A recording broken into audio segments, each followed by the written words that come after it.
Okay, good afternoon everybody and welcome. Today, the 22nd of July, 1706, the terms of a particular treaty that we hear about was agreed. And here we are, 317 years later, gathering here in Greyfriars Charterless Centre to launch Stirling Directive. Just now, the format that we're going to do today is we're going to have an opening statement from Sarah, and then we're going to go on to questions and answers. And then when we close today, we will then be heading down to Holyrood, where we're going to have our rally, and you'll hear our formal statement. So, without further ado, we will carry on with the event here today, and I would like to introduce the people that have been involved with the Stirling Directive, a group of people that we could say were more invested in Scottish independence, and it's been a real privilege to actually be working with them over the past wee while to get us to here today and to launch the Stirling Directive. So, without further ado, the ladies first on the directive. There is Julie McAnulty.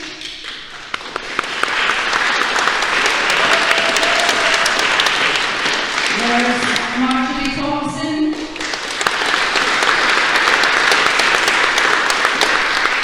People might not know this person, but it's Amy Sawyers.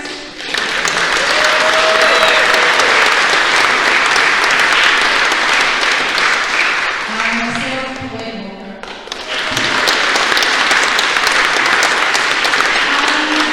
And some gentlemen in the group, some are more gentle than others, but they went their way with it. So first of all, we've got David Hood.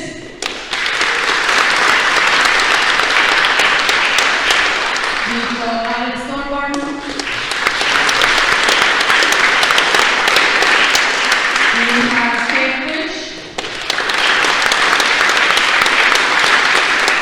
We've got John Brown. And we've got the very formidable Peter Bell.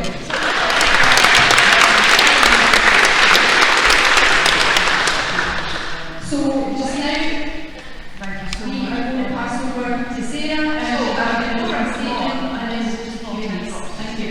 I watched a wee thing this morning. I was watching a wee thing this morning at the byline time, which I'm sure lots of you are familiar with. And there's kind of looking for funding at the moment.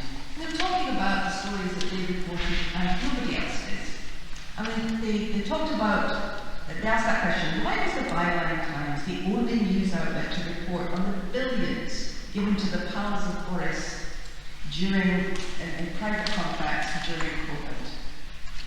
Well, they answered that question. They said there has been in recent years a merger between the political classes and the media. We've not noticed that in the media, have we? So, they'd like you to think that if they don't report on something, it's because it's trivial and irrelevant, like, you know, giving millions to their pals for contracts for things they can never deliver. And maybe this isn't as trivial either as the political classes would like us to think. So, this is a joint statement on behalf of the Stirling Directive Committee. But what this is for and what it's about. I could not explain more clearly or precisely what the Stirling Directive is and is for than in the words of Peter Bell in his blog this Thursday. He wrote, "Suppose the people of a nation were kept in ignorance of their constitutional rights and recourses. Suppose they were, by various means, both subtle and crude, uneducated and or deceived regarding the history, traditions and culture of the nation they inhabit. What would become of those people? Who would wish to create such a situation? from the people of a nation being kept in ignorance of their entitlements, and a constitution whose very existence has been kept from them. In a very real sense, the true status of Scotland is foreign to the people of Scotland. The true standing of the people of Scotland is foreign to them. The real Scotland is, to a large part of the nation's people, a foreign place. A place they're unaware of. A place that they have been purposefully kept in ignorance of. What happens when they find out?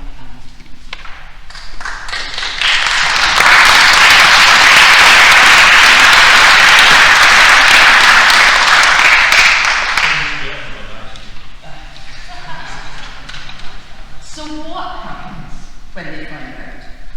What happens when they find out that for 300 years, 370 years, Scotland has been annexed by England under the pretense that annexation was what the Treaty and Articles of Union enabled and intended all along? What happens when they find out that we have exactly the rights of a colony? A colony England will never permit to exercise the normal human right to self-determination, because England can afford Scottish independence. What happens when they find out that Scottish popular sovereignty means much, much more than the right to vote? That it takes precedence over any other authority, whether at Westminster or Holyrood? That it means that the Scottish people can act on their own authority because they are the ultimate authority. What happens when they find out that their politicians have been only paying lip service to Scottish popular sovereignty? Lip service because these representatives do not behave and have never behaved as though they are required to act in accordance with the express will of the people. What happens when they realise our politicians have stood by helplessly as the wealth of Scotland, which belongs to the whole nation in right of the Scottish Crown, has been looted and is being looted by a foreign power in right of a foreign, an English, not a UK, there's no such thing, not a UK Crown?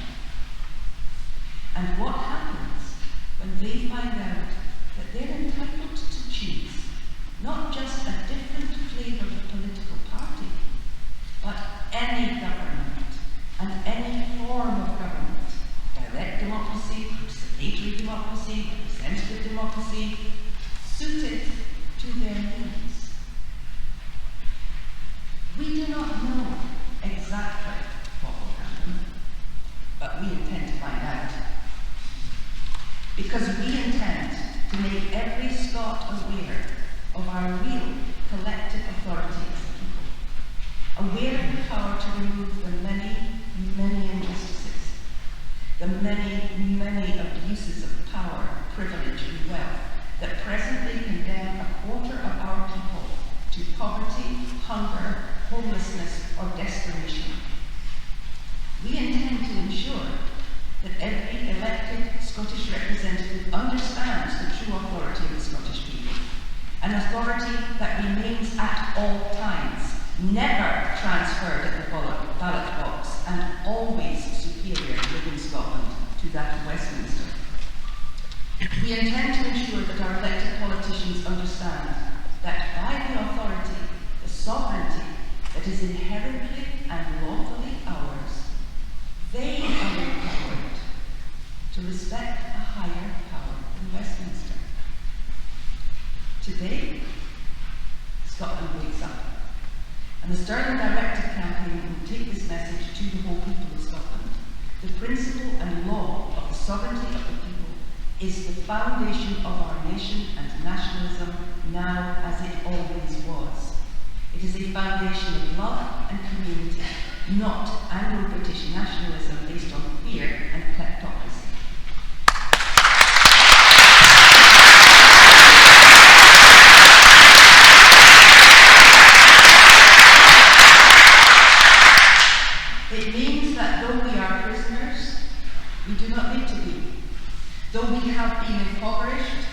We do not need to be poor. Though we have had our lands and rights taken from us, we can take them back because we, the people of Scotland, are sovereign.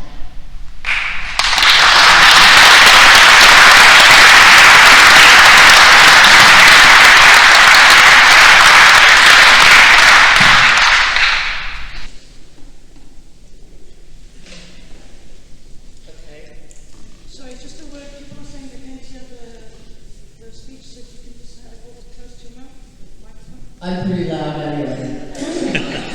So, I'm probably the only person on the platform without a Scottish accent, but let me just say that I'm here to return the favor of the Scots who signed the Declaration of Independence.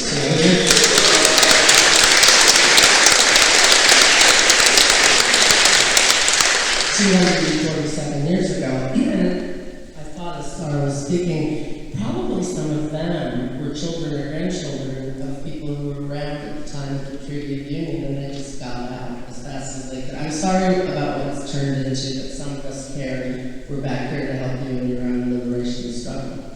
What I'm going to do is open the floor to questions, and the reason I've spread out all this paper, much to Peter's chagrin, is because I know that people on the panel have different areas of specialty that they've worked on, and my vision, as befits a 66-year-old, having had one cataract done, I'm going to be going like this, okay? So don't think that I need to go to the loo or anything. I'm just going to try to see who is going to answer which question. Should I ask whether there are any non-Indie press present who would like to ask the first question? I had to laugh when you said that, Sarah, because having lived in London for a long time, we began referring to the Islington-based London media as the provisional wing of New Labour years ago. And I think it's something similar up here, New SND, or whatever you call it. Okay, can I throw open the floor to questions? Sir, can you say who you are and where you're from? And I think there's meant to be a roving mic for you. There it is right there. And then I'll pass mine down to whoever needs to answer from up here. Thank you. My name is Peter Gill from Greece. The question I want to ask is, this is it's actually good, but how are we going to get the people of Scotland to know about it, other than just through social media, when the British media are not interested? Well, I can throw that open to Peter Bell and to Julie, but I'll start with Peter. You mentioned social media, but that's massive. It's kind of long, it gets a bad reputation, but it's a wonderful way of getting the message in. Somebody once did a calculation for one of my tweets, how many people it actually reached, and it was in the tens of thousands, and that brought it home to me how powerful that is. But there's also word of mouth. I would refer you back to 2012 when the yes movement started. It's difficult to find where it started and grew because it just burst onto the scene. Everybody knew about it right away. I think it will be much the same with this. Tomorrow, everybody will be talking about it. Hopefully the day after as well. Okay, does that answer the question? Can I just ask you to speak loudly, please? It's my hand up. I always ask properly answer the question. With that, the Scottish Government ignoring it. Yeah, that would be a bit strange. They've spent years banging on about a process that is legal and constitutional. Well, this is legal in Scotland. This is constitutional in Scotland. Well, there you are. It's legal and constitutional. So why would they turn it down? And if they do turn it down, then they're going to have to answer to the people of Scotland.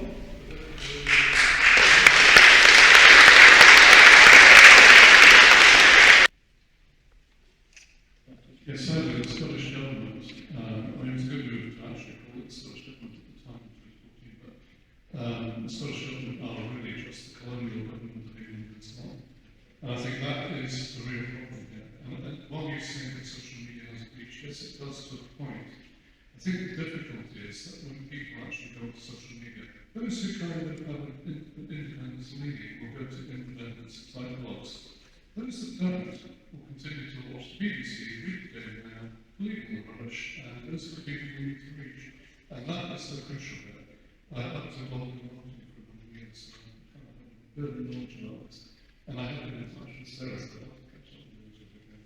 Thank you. Can I, sorry. Yeah, sure. That point made in the Scottish Parliament is an executive parliament in Westminster at the moment. But it doesn't have to be. Remember, we are sovereign, people of sovereign. That parliament is whatever we say it is. So if we decide one day, because it has democratic legitimacy, more than any other parliament in these islands, it has democratic legitimacy because of the way it's elected. So if we choose to say, no, that is now our national parliament, who can gainsay us? We are the people and we are sovereign. You might need to involve a mass application.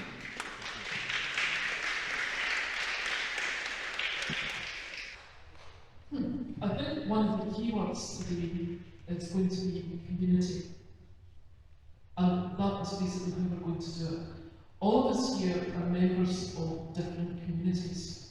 Okay? It might be a church, it might be a bowling club, it might be your work, it might be something like that. This is really how the word is going to be described. Social media is good because it has its limits. Cast your minds back to 2014 and the buzz that was going on then. Think of all the meetings that we were organising. When there is an idea, people will run with it, and people are hungry for this. Bear in mind that independence is running at 53%, the support for independence is running at 53%. We never had that figure before the referendum in 2014. We've got that now. All it needs for us to do is to pick up that baton and run with it. But every person in this room needs to think to themselves, what communities do I belong to? What communities can I speak to? You know, back in the 80s, yeah, and they can affiliate as well.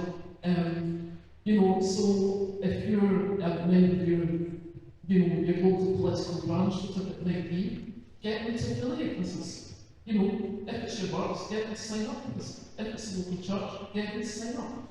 You know, we all need to get on board. This needs to be a cohesive movement. It needs to be all the communities of Scotland together. This harks back to the 3 states and you know, the conventions and other things. But what I was going to say to you was, you know, Thatcher back in the 80s did a lot to break down the communities. Her main aim in shutting down the steelworks and the coal pits and stuff wasn't simply to shut down those industries, but also to shut down political hubs and the means by which we communicated with each other. And we need to build up all those links again, and that's the work for all of us in this room ahead of us, but we can certainly do it. And we have the example of 2014 before us, and we're starting from a much better point than we were then.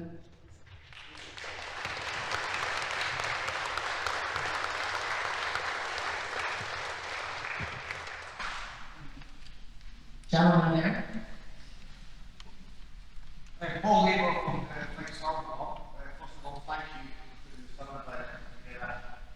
I think we'll give them our was big enough for anybody. That's me then.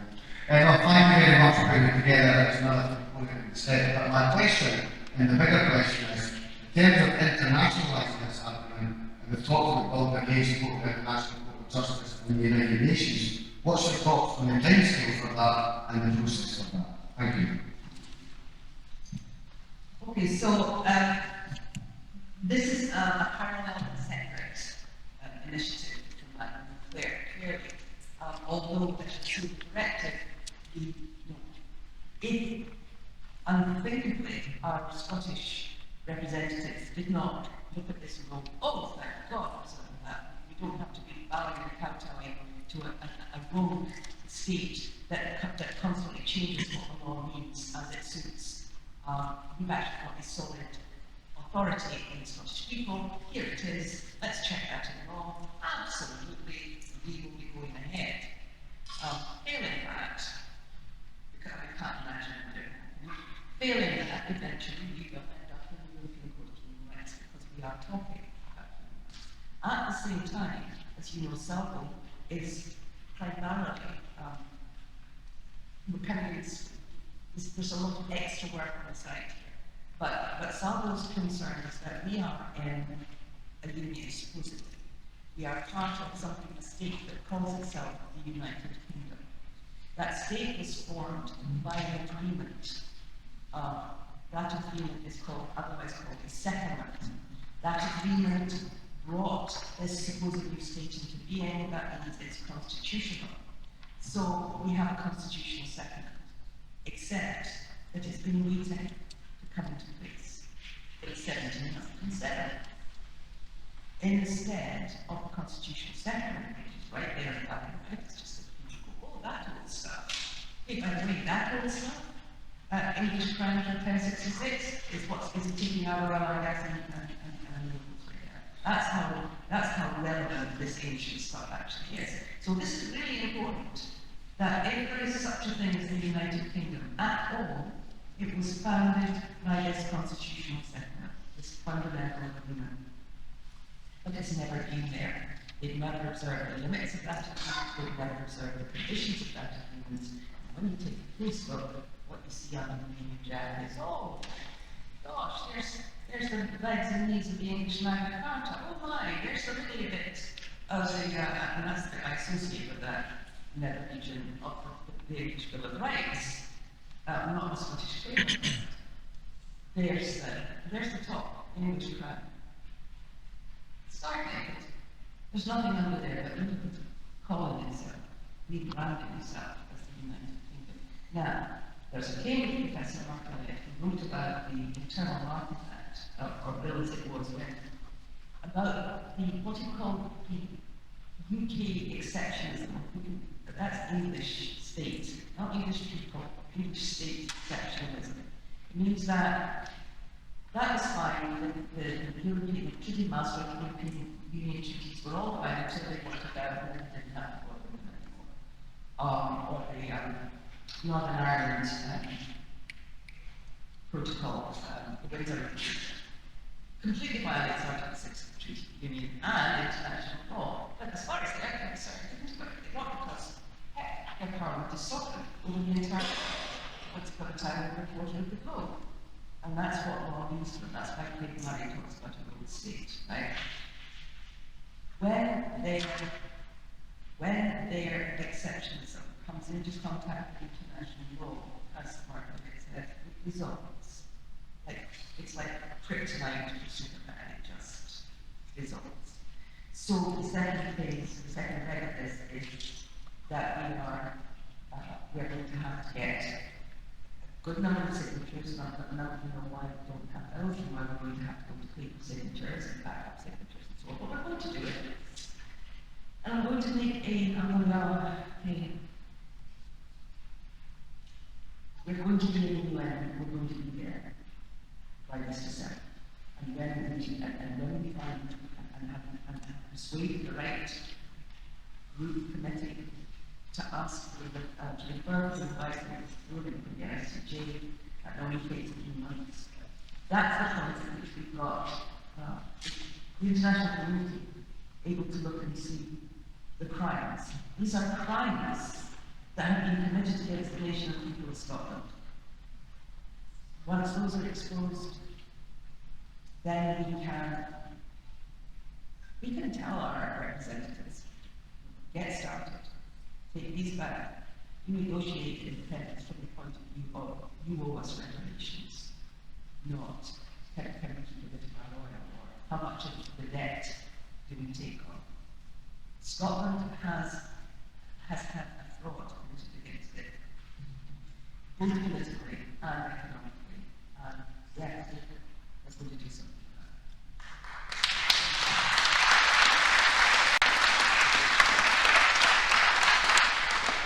I'd like to bring John Brown as a former senior civil servant in on that question.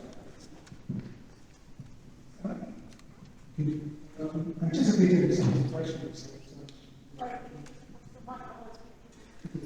Anticipating some of the questions that might be posed by some others.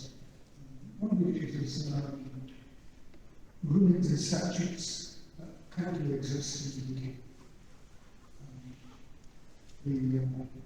The directive says that in a non-void, not quite a strong statement, non-void, because legislation since 1707 taking place in Westminster under parliamentary sovereignty. So, for example, the Constitution of the UK is more than to all legislation and the Crown Supreme Parliament, whereas in Scotland it's a people. So if you take some of the legislation as an example, it needs to be adopted.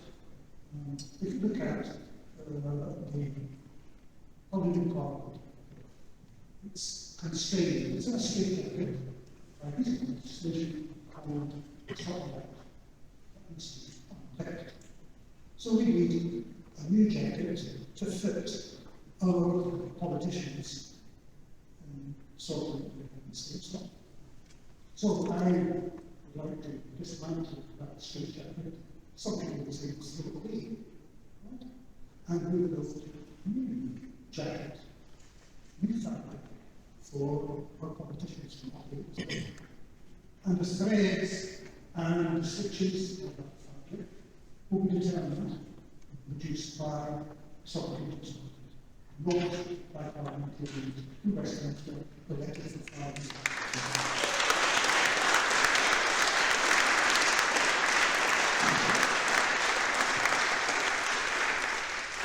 We found some hope by a piece of work, and unless we do it, we will just repeat the problems, the issues that we currently have in the UK.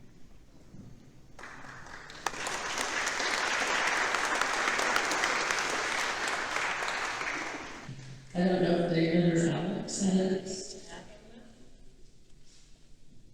Another question, but just in case you had anything to say about international law going to the European Court of Human Rights. Yeah, just a local addition is that bear in mind, this is a lovely principle here. On one hand, we have a solid, rock solid case in principle. It's so elegant and lovely because it is in principle very simple. And we've exhausted all the channels that have been given to us. I hate these words that given and asked and demonstrated and demanded, because at the end of the day, it's assert and declare. That's all it is, 2 words. So on one hand, we've got this lovely principle, which allows us to assert and declare. And going back to the authority of our representatives who did it for us, surely they recognise this as a supportive mechanism. It forms and disciplines and molds them. I'd imagine it's people are battlefield, and our people are on one side, our representatives, even our current politicians are on one side, and the opposition is over there. They've been asking the opposition to this battlefield, which is important. Not as a strategist as I am, I don't know, in a military sense, and how we would be doing it. So now we're choosing the battlefield, and not only that, through Saorsa, through the Scottish Constitution, be constituted, be found proper and law. You've actually got the canon of the field there, where everybody else has swords. So I think this multi-principle, on the one hand, we've got the domestic side, as I just described. In terms of international dimension, I spoke, I'm not a legal person, and I'm not going to carry a legal brief on this. But I spoke to someone who's very close to the UN and the human resources side. And they said, look, sorry, not human resources, human rights, HR, business brain, on human rights. And they say categorically that we've fulfilled the criteria of equality. And as my colleagues here really put, that once you've exhausted all your opportunities domestically and gradually the media and everybody else, who you feel these expectations, you've exhausted all of this. You go to the UN, you go to the European Court of Human Rights, saying you've exhausted all these things and you've proven those principles that exist in the form of the Constitution, you've proven you have exhausted every kind you possibly can. there is no other thing that we could come to the conclusion of other than we've been wronged. So I think it is a difficult journey ahead in Africa, but because this principle is so damn simple, and because the criteria are already set, it's pretty straightforward. And I'd hate to see anybody trying to negate that by just legal kerfuffle, because at the end of the day, it's so strong, it won't hold up. Thanks, Chair.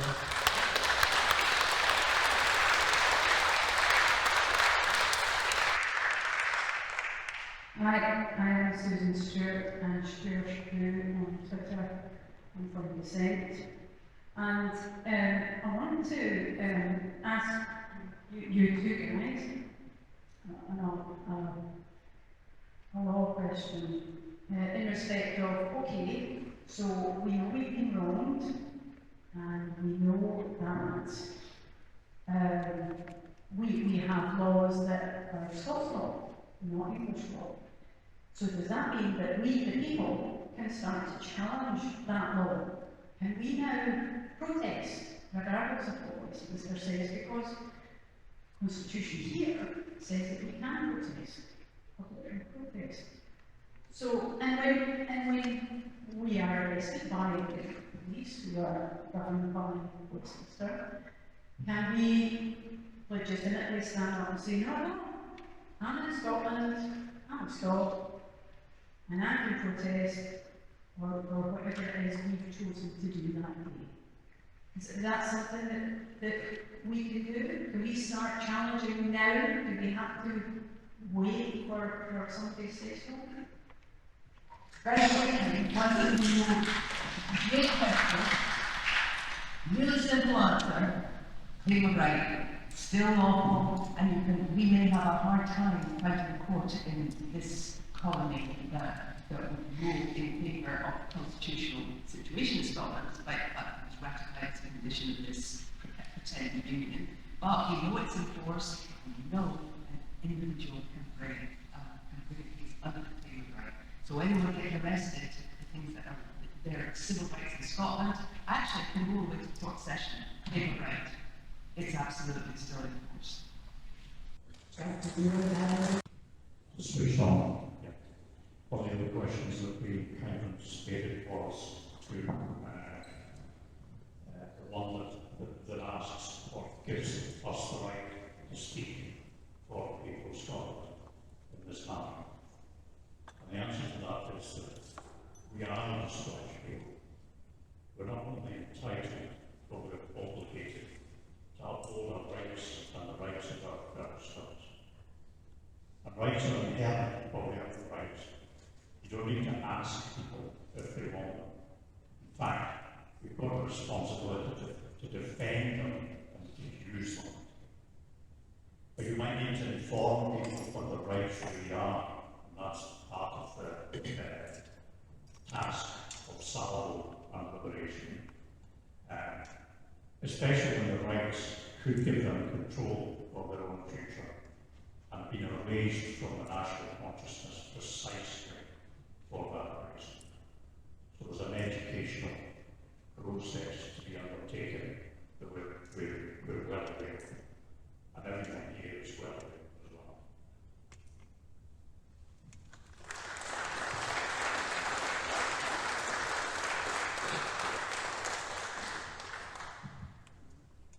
One is self-determination. Self-determination is woven through the fabric of the United Nations. It's a charter, it's a political rights. Sorry, a lot of chat on my feet can't hear you.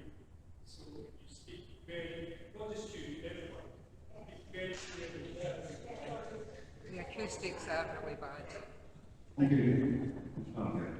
The right to self-determination is woven through the fabric of the United Nations. It's in the original charter. The covenants of civil and political rights, the covenant of economic, social, cultural rights, both Article 1 are identical in that. And there are several other documents or reports for the UN that self-determination is a fundamental tenet of human rights. Without going back too far, it's 40 years, and I think that we even think of cataloguing the human rights abuses that have taken place in that time, and they're still taking place because we're being denied that right to self-determination, and that's where the courts come in. I'm not saying it's going to be easy, it's not. We're going to need advice on how to do it. I don't know that it's in the room, but the will is there to find out how to do it and take it forward. And that's what's really important. Everybody here today is of a similar mind that the domestic route is closed, the international route is still open to us.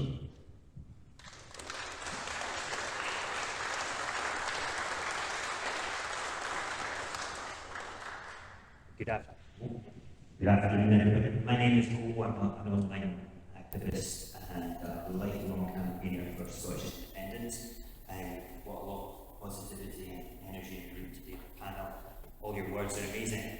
My question to everybody and everybody here as well is, we have this amazing declaration, this directive, the Stirling Directive, which is going to inspire everybody here and across the hubs as well. And we have a small army of digital activists waiting out there to be inspired as well.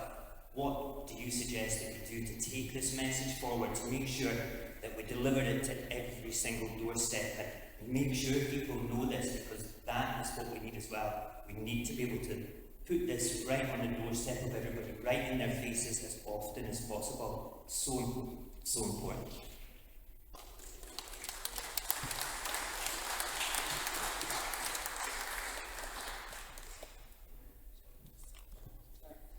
Okay, so I think there's some very obvious things. One of the great things about the Stirling Directive is that it stands on the authority of Scotland, and that authority alone. Julia's talked a little bit about, we're not looking for individual signatories to the Stirling Directive, we're looking for communities to sign up.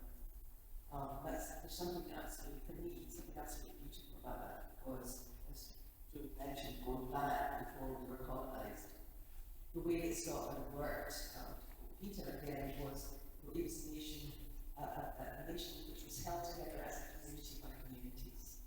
And you have the English notion of, and it really is the English notion of the state and the individual. And Scotland really didn't have that in the same way. It had a conversation between communities of the country nation, and the communities that had been set up as part of the state, and there's a real crossover there. So you have the old convention about, which eventually represented the shires as well, but didn't have legislative power. But think about that, when you think about citizens' assemblies, think how long Scotland had citizens' assemblies. And they talked, they could draft legislation, they looked at legislation being proposed by the Parliament. All this information has come out so recently how this worked. And it would go back to the Parliament, and then it would come back, and the Parliament would amend and talk to the Convention of the Estates, which in modern language translates as the Assembly of Communities. How do you close that? So when you start talking and thinking in terms of communities, and how are those, and also how those communities are affected by the colonisation of Scotland. Look at the proposal to free ports. What's that going to do to communities? Look at the fishing communities that were under threat and under exclusion from the zone. Look at the communities in the area of Loch Tay, and that's going to be a pleasure ground, pleasure ground of the super rich. Absolutely, in Scotland, where the crowd is all people, which is why we have no law of trespass, and we held it in common, and we have a bit of fenced off. So the beast is actually, it actually belongs to the people of the ground. No, we're going to have a pleasure area, thousands of acres, and we won't have any riffraff in there, will we? And what does that do to communities? What do the grassroots eco deserts do to communities? So we're really addressing, again, in a very, very Scottish way, the social communities. And so that's number one. Rural communities and social media. That's number one. Think in terms of communities. And think in terms of not talking just one person to one person, but reaching out, speaking to communities. Everybody, everybody can speak. There's none of us that can't get up at a meeting, at a bridge club or a funny club or on your social media, in your church or in your mosque or wherever, or synagogue, wherever it might be, or your humanist meeting, you can talk about it.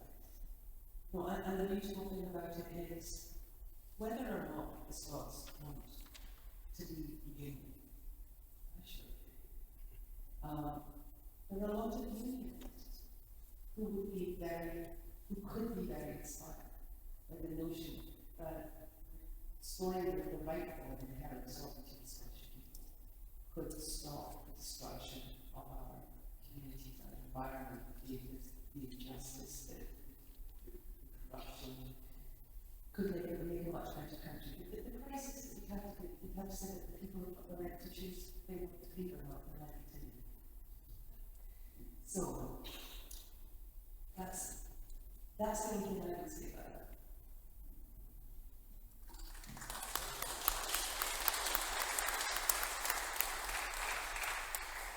I think the point you're making is a very, very valid one.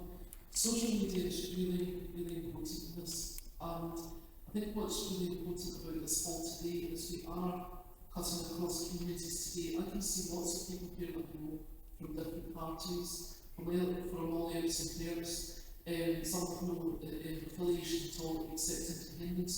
But I think we hold on to what is common to us. We all want to get independence, and we have to be persistent with the message. That's the thing, to keep it going. We have plenty of material, we have plenty of people to run with this. We need to dig in. This can't be a flash in the pan today. This is the start of something. This has got to be a snowball. It gets bigger and bigger and bigger until the political classes cannot ignore it any longer. Look at the figures at the moment in the polls. I mentioned them earlier, right? Now, we know that support for independence parties is dropping at the moment in the polls, but support for independence is at 53%. The very simple interpretation of that is that the political classes, all of us, and I include myself in this, we're on notice. Okay? We need to stop talking about getting seats, getting to Parliament, all of that, and we need to talk about how do we get indie done. That's what we need to do, and we need to start from there.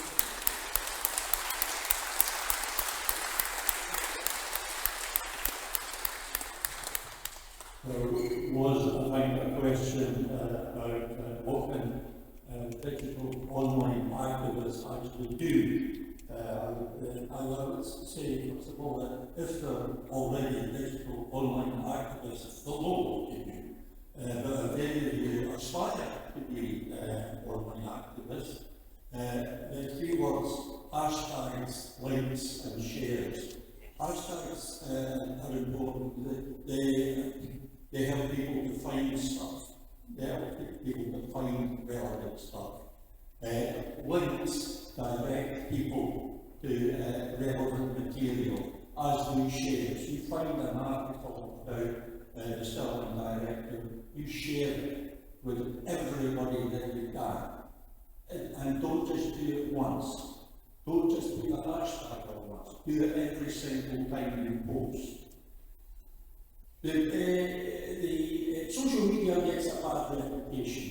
One is to get a bad reputation. It doesn't get a bad reputation just by chance. It's been given that bad reputation.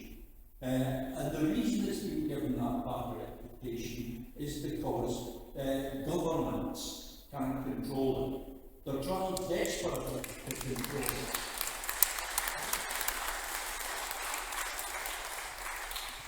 But every time they make a move to control things, people a lot cleverer than I am find a way around it. And so we have to make use of that. We have to make use of that because we can get the penetration. Hashtags, links and shares. Get enough hashtags and it's on the news the next morning. Because that's how the newspapers find material now. They don't send people out looking for stories. They report on the things that are trending on Twitter. So let's trend.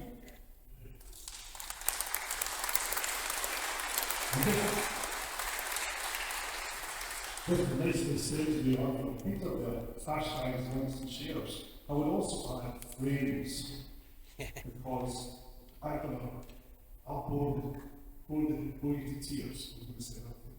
If anybody wants to talk about the project that we've undertaken recently with framing. And one of the poor things we've been doing in recruitment has been sharing others' ideas, phrase, and they've been wrong. And what we're trying to do here has got to embolden and make us more capable of framing things in the right way. So every time we are going to share something, especially if it's from somewhere else, it's not particularly from I'm not saying a reputable source, but it's not being created with a purpose to share our information and our ambitions and objectives, then we just stop, think, because we just share stuff which is quite frankly ridiculous. And all we've done is strengthen the media in the first place. And people like yourself are custodians of these messages rather than sharers or journalists. Because we see a lot of journalism these days, and it's really red fox in the English press and government. But we've got to breathe and look at that frame and say, is that true in terms of our Scottish Constitution, in terms of our basic fundamental right, whether we can go out and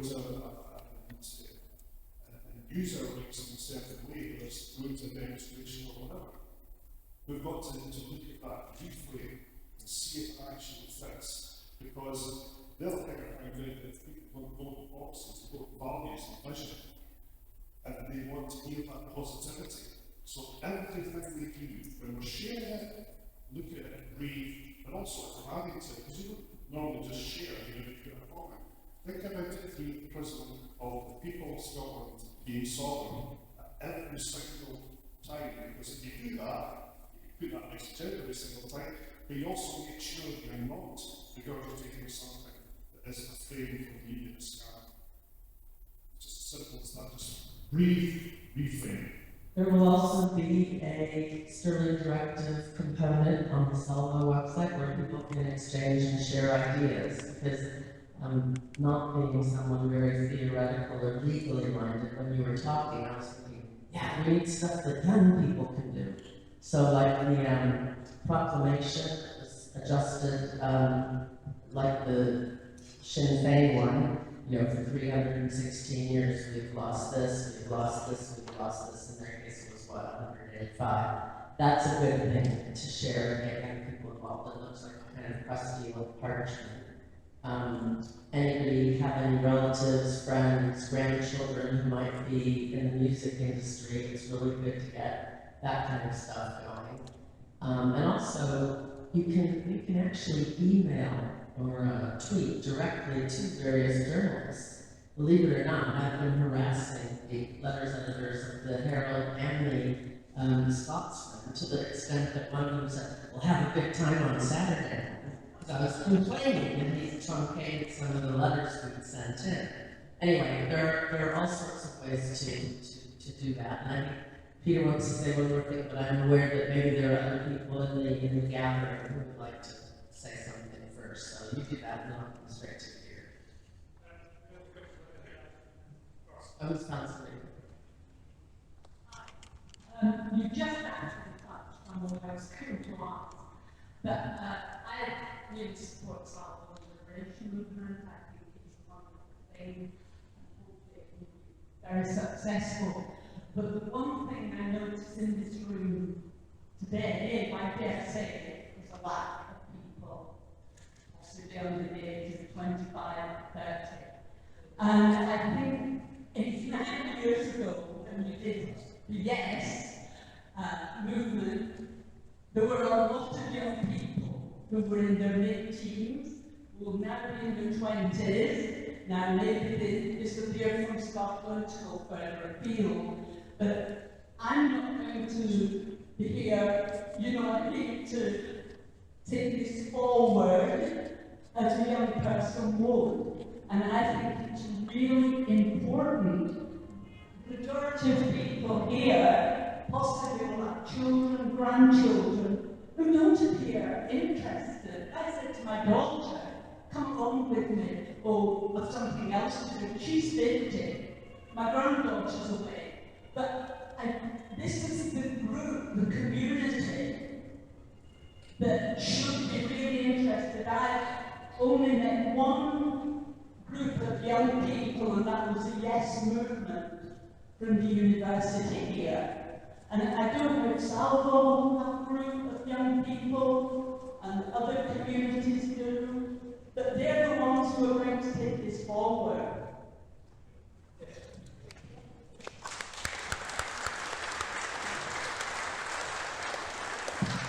I have to say it's a very good point. Again, I know young people here, I'm far from there. We have to engage them, although I would say this, young people tend to get involved in something when there's something to get involved in. And up until now, for the past 9 years, there's been nothing for them to get involved in. You actually have to give them something to engage with. You have to say, right, we are aiming for this. We have to get behind this. I think then a lot of people will come. And there's a lot of other things, ideas for engaging with young people too. Music, for example, is probably an excellent way, and also social media. I have to say, this is the wrong place to be asking that question, because this holds for the old folk. It's actually the young people themselves that we should be asking what it is that they want and what they want to do. We should, if you can find any that will listen to you for 5 minutes, try asking them what would get them engaged. So, the professional marketer, I know about segmentation involving different communities and involving young people. This is particularly good for young people following that. It's not dry as we think, legal stuff and all the rest of it, because young people are driven by, again, visions and values. And now the younger generation, the youngest generation, whatever you want to call it, they're driven more than any of us by values, and they're very aware of their values. So this will shine with them. But what we have to do is translate this into, do you realise what's happening with Westminster? You can't go out and demonstrate. That's your values, that's your thing being taken away from you. And they understand it better than we do. That's why they're championing the clean tech, the global warming agenda. They're actually addressing it. So they understand morals, principles, and values more than we think they do. It's like everyone had a father. I thought my daughters didn't understand these things, but they understand it better than I do. You know? So I think, as Peter said, that they will like the fire, but translate the Constitution into something like visions and things that they're being, they're not allowed to go around Europe because of freaking Brexit. So I almost swear about Brexit. That's a value to them, value and values to them, which has been broken. That's the complete contradiction of the Scots constitutional law. They should not go out and do that for us. So as long as we translate us into things, values for the younger generation, they will grasp it and they will embrace it. 2 or 3 more questions, and then I'll ask them for that to start with.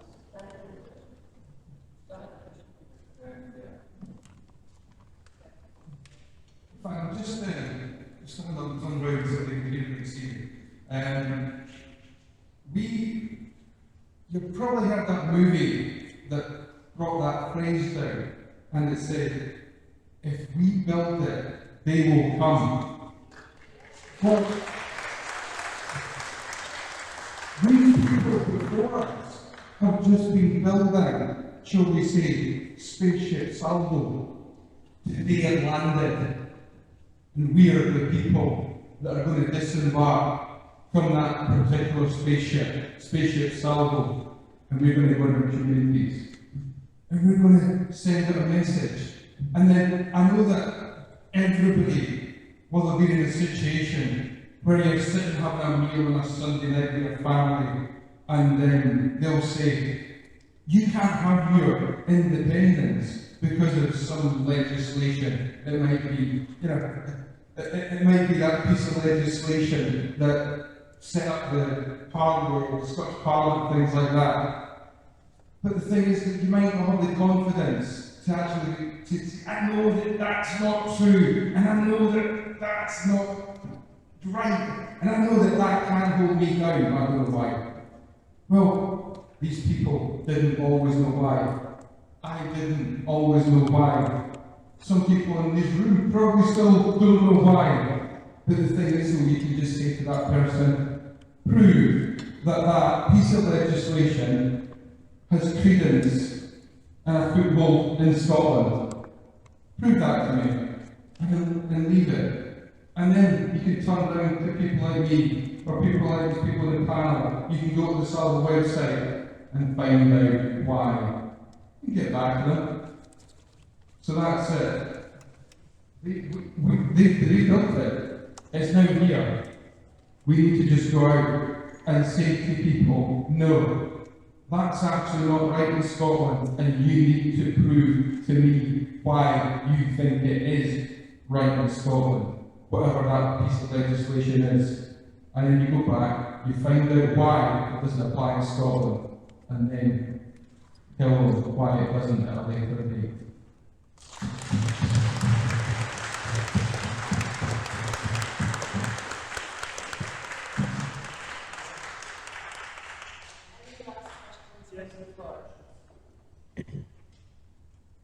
My name's Alison, and I'm just an ordinary person, and somehow I ended up in this building again. Okay, we've been talking about this for 9 years now. We've been lied to, deceived, betrayed, induced, blackmailed, and exploited by people. Okay, and this idea that young people are interested, the problem is, okay, that they don't teach young people the right questions to ask. We don't have teachers in place who question exactly what the matter is. Every single morning we wake up at night. Okay, I'm 54 years old, and at 44, I thought I would die. Okay, and I thought I'd been spared to come home and liberate my country, so I could go to my neighbour with a full soul. It's not finished yet, and see this idea of lacking in courage. I've never met a Scottish people who lacked courage. What they did was they lacked voice. Okay? So you go, and I'm a member of the Cabinet, I'm a member of the Palestinian Solidarity Campaign, I'm a member of a whole load of things, because no one offers you everything. If they did, you would take control then, the early one. So, the idea of young people, it's also 50-year-olds we need to know, 50-year-olds who bought the Nicola Sturgeon, I'm trying to behave myself here. They've bought that narrative. Okay, they trusted her, and she's betrayed us, and then and herself. Okay, and she won't do it anymore, and no one in this room can stop anyone who refuses to be broken. That's what I am. Thank you.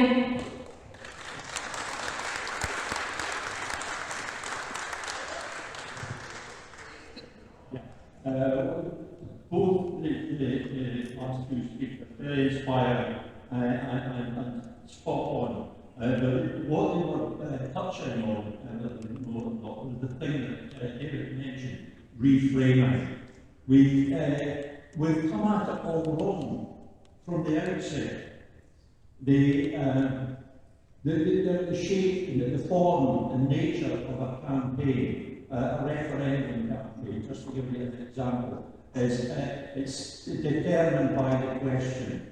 And we, from the outset, we've been coming at this thing, we've had this approach where we're asking, should Scotland be an independent country? Now that immediately puts the onus on us to prove that Scotland should. But that's not the question. And I think the lady said that it's not better answers that we need, it's better questions. And the best question of them all, the best question of them all is, should Scotland remain in the Union? Yeah.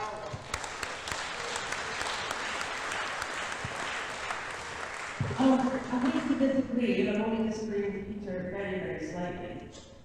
I think the question is, should Scotland stay a nation annexed and funded by England?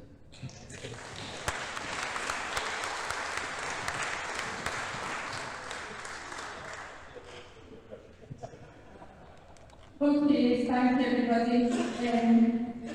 If you just give the panel a round of applause, please.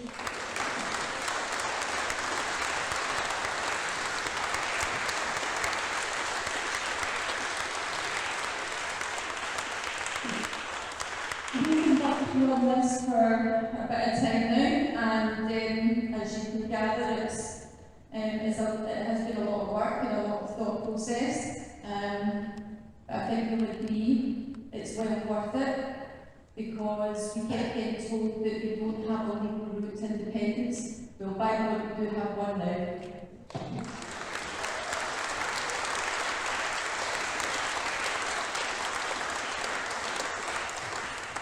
Just before we go, I just want to make sure that everybody understands that independence is not about one person, it's not about one party, it's non-partisan, it's about every single one of us.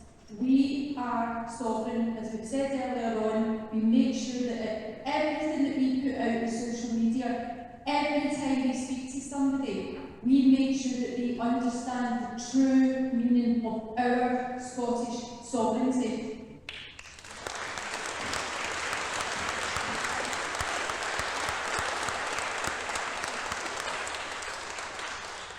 I don't know about you, but I'm completely inspired by the atmosphere that's in here today. I'm really looking forward to the rally down at Holyrood. I think it's going to be phenomenal. There's two people that I didn't introduce you to at the start, because they're sadly not here today. But I want to give them a bit of recognition for them being part of the Stirling Directive, but unfortunately, due to circumstances, they couldn't attend the event. So first of all, we've got Bill Cushank.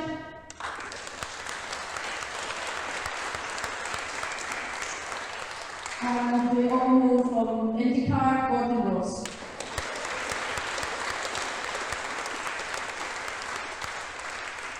So the Stirling Directive, again, hashtag Stirling Directive, make sure that we start to trend it. And one thing I would say as a visually impaired person, I always tell this, as Sal will know, every single first letter of a different word has to be a capital. So capital S for Stirling and capital D for Directive. Otherwise, a screen reader for visually impaired and blind people will not be able to read it. And that again is a very big community that we are looking at, is the disabled community, who sometimes feel completely disengaged with politics because they're not being listened to. So please, capital letters at the start of each word in your hashtags. So once again, I'd like to thank you for coming along here today at the launch of the Stirling Directive. And I'm going to close the event, and we will see you all down at Holyrood for 3 o'clock. Thank you.